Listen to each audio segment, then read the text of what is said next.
13 years. 13 years. People have been following the magical life of Harry Potter. And it's finally coming to an end. And the final movie, which is 7 days away. So, since there are 7 books, I've decided that I will talk about each one for the next week, describing my journey and my tale with Harry Potter and Lord Voldemort.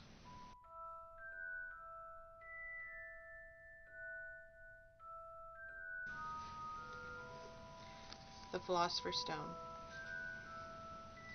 This book right here, this exact copy, is the one that started it all for me. My dad brought it home, and he started reading to us. Immediately, I was intrigued by the cover. It's got a boy flying on a broomstick, chasing or reaching for a falling little ball with wings.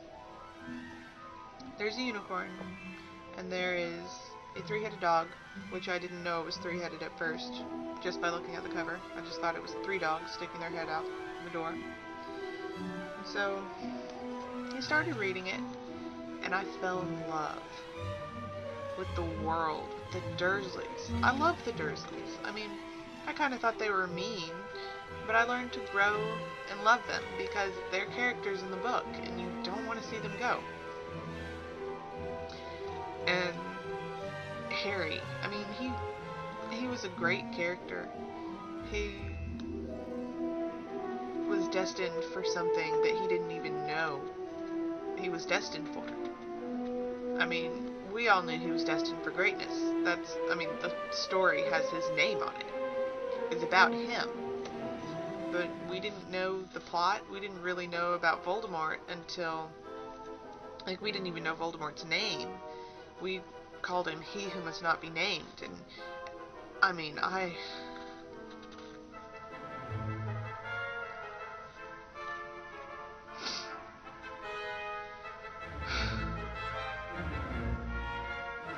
So my dad started reading to us, and fell in love with everything. The story, the characters, the Dursleys. My favorite character was Ron.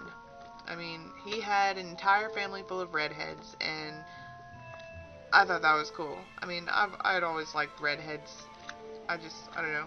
I've always wanted red hair. I even want red hair now, but back then, I was 10. So, reading the book, my dad, he stopped at about chapter 5. I guess he got bored with it. And I picked it up and I finished it. I fell in love with it. And I talked about it all the time. Quidditch, I thought, was the best sport in the world. So, the Sorting Hat, oh my god. The Sorting Hat was like the best thing. I never imagined the Sorting Hat being like they put it in the movie. I imagined it like in the book. In the book, the hat would come over your eyes and whisper in your ears. In the movie, it has a mouth and it talks out loud. And it just sits on top of your head. And when the movies started coming out, like the first movie hit theaters, I was so excited. I don't think I went and saw it on the first day, but when I did go see it, I was probably the most excited little 10, 11-year-old, maybe 12-year-old girl out there. One of them at least. So, we saw it in theaters, and when it came out for release, people buying it, they didn't have DVDs, I don't think, for the first one, back when it first came out. They had VHS. And I got a VHS. And I had been on vacation with my cousins at the time. We were in Arkansas, and we were staying in a condo. And my dad came to pick me up and take me home, and he brought with him Harry Potter and the Sorcerer's Stone on VHS, and I was so excited. I told him we had to watch it before we went home. So we stuck it in, halfway through, right before it got to the climax, it broke.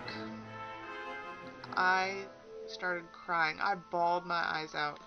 It was so sad. I had to see, once again, for the second time, Harry look into the mirror of Erised, and Voldemort coaxing him, telling him to get the stone.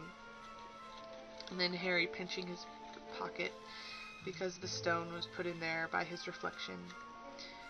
And then escaping because of true love. I thought that was really neat, the true love part.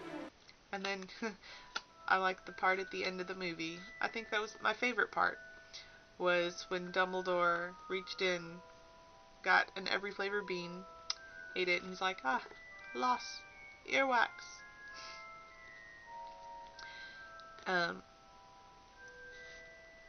We never bought another Harry Potter tape, so I didn't get to finish it that day, and I cried on the way home. I was devastated. But, so, I had friends who liked Harry Potter, so I would go over to their houses and watch it, and I could not wait for the second movie to happen, because I knew that there would be a second one. I knew it. Just because they made a first one, I knew there would be a second one. But, I mean, of course there would be a second one. Why wouldn't there be? There are 7 books, but I didn't know there were 7 at the time. So, yeah, that's my journey with the first Harry Potter book. And, I don't know, I'm kind of crying. Remembering all this. It's sad.